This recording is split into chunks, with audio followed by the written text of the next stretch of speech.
Okay. This is the unboxing of Poco M3.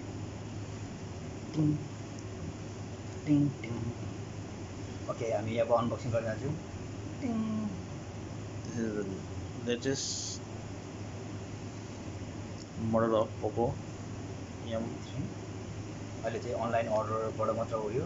This is for a special edition. भर्खरै अनलाइनबाट order गरेर ल्याएको हौँ. अहिले हामी cover निकालौँ. Let's press out the cover. Oh, super exciting. 1, 2, 3, go. Oh my god. Now, there is another box भित्र अर्को box छ हैन. अनि box भित्र के छ let's see. Okay. Oh my god. Paper अनि बिचमा and keep it छैन. Some paper dog paper. Paper from Poco and this one is a silicone case. Plain case of cover. And it's And the massive, the beautiful, legendary Poco M3. Wow. Wow. Damn छ. Let's see अब के आउँछ box भित्र हेरौँ है त. And then we have a charger. our cable. हैन यो type C port, type C charger रहेछ. Okay. And then after कति वाट यो चार्ज हो यो भनेपछि अलि बिचमा ल्याउन त्यहाँ this one is कति भोल्टको चार्जर हो यो 20 वाट वाउ 20 वाटको भोल्ट चार्जर यार फास्ट चार्जिङ हुन्छ 20 वाट भनेको राम्रो हो धेरै फास्ट चार्जिङ त्यो चाहिँ के छ के पनि छैन ओके अब सबै पेपरहरुलाई साइडमा लगाइदिउँ okay and this is charger side लगाइदिउँ and this one case and the phone okay let's remove the phone first of all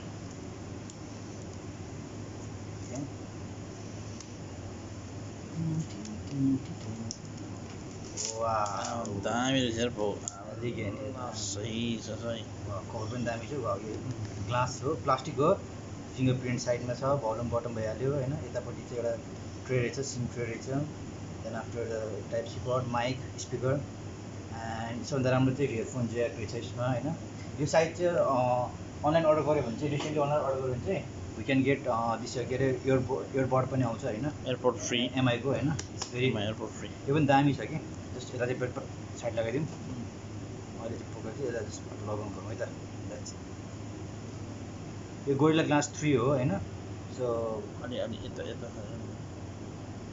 चाहिँ ब्याट्री छैन होला सो त्यसलाई अन अलिकति गर्नु परेन ओके सम भाइब्रेसन आउँदो रहेछ कि सानो यो ड्रप नच रहेछ यहाँ हैन सही फोन छ यार यो प्राइसमा यो फोन चाहिँ अहिलेको सबैभन्दा बेस्ट फोनमा पर्छ कि वाउ एमआई फ्रम एमआई हैन यसको चाहिँ सबभन्दा बेस्ट अप्सन चाहिँ यसमा के हुन्छ भने यो हुवाईको जस्तो चाहिँ यसमा प्ले स्टोर चाहिँ एप्स हुँदैन प्ले स्टोर यसमा एभाइलेबल हुन्छ हैन सो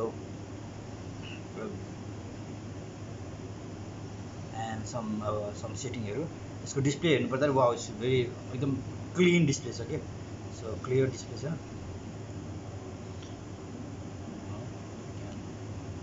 अरबिक आउँछ अरबबाट नेपाली इङ्ग्लिस भारती सबै ल्याङ्ग्वेजहरु सिटिङ गर्न मिल्दो रहेछ हैन so let's check the English अब इङ्ग्लिस पनि जेनरली अब युनाइटेड स्टेट इङ्ग्लिस युज गर्छौँ हैन so United State English and then from we are to the villages अब हामी नेपाल चुज गरौँ हैन Nepal okay and then after term and कन्डिसनहरु जेनरली टर्म एन्ड कन्डिसन्स कसैले पढ्दैन जेनरली सबैजनाले ओके गर्छ हामी टर्म एन्ड कन्डिसनहरु हैन अब now the SIM card tray checking the SIM card छैन भन्छ एन्ड त्यही पनि नेक्स्ट गरौँ हैन सिम कार्ड पछि हालौँला okay wifi skip the wifi अनि वाइफाई स्किप गरौँ एन्ड देन आफ्टर त्यही हो गुगलको and then now it's going to open the Poco M3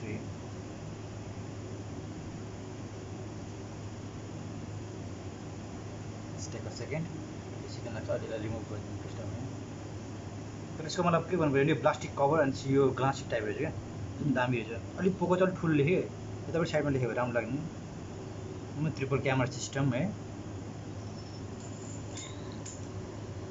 यो प्राइसमा चाहिँ दामी हो यो प्राइसमा यो फोन सेटअप चाहिँ अहिले स्किप द सेटअप हैन सिक्युरिटी गार्डलाई गरौँ and then classic limited classic set limited गरौँ अनि त्यहाँदेखि आफ्टर द क्लासिक युज गरौँ क्लासिक चाहिँ राम्रो लाग्यो मलाई क्लासिकलाई सेटअप ओके लोडिङ द एप्सहरू यसको प्रि इन्स्टल एप्सहरू हुन्छ सो प्रि इन्स्टल एप्सहरू लोडिङ हुँदैछ होइन फेरि बिचमा त्यस्तो एकदम अननेसेसरी एप्सहरू चाहिँ प्रि इन्स्टल छैन होला मेरो विचारमा चाहिँ यसको सबभन्दा राम्रो पक्ष भनेको चाहिँ के हो भने यसको 6000 mAh ब्याट्री ब्याकअप हो कि सो यसले चाहिँ लगभग नर्मल युजरको लागि चाहिँ 1-2 दिन भ्याउँछ क्या एक फुल चार्ज गऱ्यो भने एन्ड अर्को भनेको यो 20 वोल्ट चार्जिङले चाहिँ होइन यसले चाहिँ तपाईँको एकदम फास्ट चार्जिङ हुन्छ कि सो खासै प्रब्लम यो छ ब्याट्री ब्याकअप एन्ड त्यसपछि यसको क्यामेरा सिस्टम पनि जेनरल राम्रै छ होइन नर्मल सोसियल मिडियाहरू प्ले गर्नको लागि इट्स भेरी गुड कि 48 मेगापिक्सल भने 48 मेगापिक्सल क्यामेरा हो होइन अनि ट्रिपल क्यामेरा सिस्टम हो सो ट्रिपल क्यामेरा यो 2 मेगापिक्सल चाहिँ यसले अल्ट्रा वाइड हो 2 मेगापिक्सल चाहिँ यसको डेप्थ सेन्सर हो क्या डेप्थ सेन्सर यो यसको यो चाहिँ 20:9 रेसियोमा चाहिँ वाउ यसको अनि डिस्प्ले क्वालिटी पनि राम्रो छ क्या यो चाहिँ 180 एचडीमा चल्छ क्या सो यसको डिस्प्ले क्वालिटी हेर्नु भने चाहिँ राम्रो छ क्या के एप्सहरू टन्नै रहेछ त एप्सहरू त display quality generally 4GB RAM हो सो यसको त्यस्तो कुनै ह्याङ प्रब्लम पनि आउँदैन एन्ड देन आफ्टर सबै गुगल प्ले स्टोर अब यसो त मेन कुरा त यसको गुगल सपोर्ट हो गुगल प्ले स्टोर सबै चल्छ होइन गुगलको सबै चल्छ एन्ड एन्ड्रोइड 10मा रन हुन्छ यो सो यसको डिस्प्ले पनि एकदम पर्फेक्ट डिस्प्ले पनि इट्स लुकिङ भेरी दामीकै डिस्प्ले पनि क्यामेरा हेर्नु लगाऊ डिनाइ गरिदिउँ लगाऊ यस्तो नेचुरल कलर दिन्छ यस्तो एकदम ओप्पो टाइपको जस्तो एकदम अननेचुरल टाइपको छैन कि ओके आजलाई this much next time by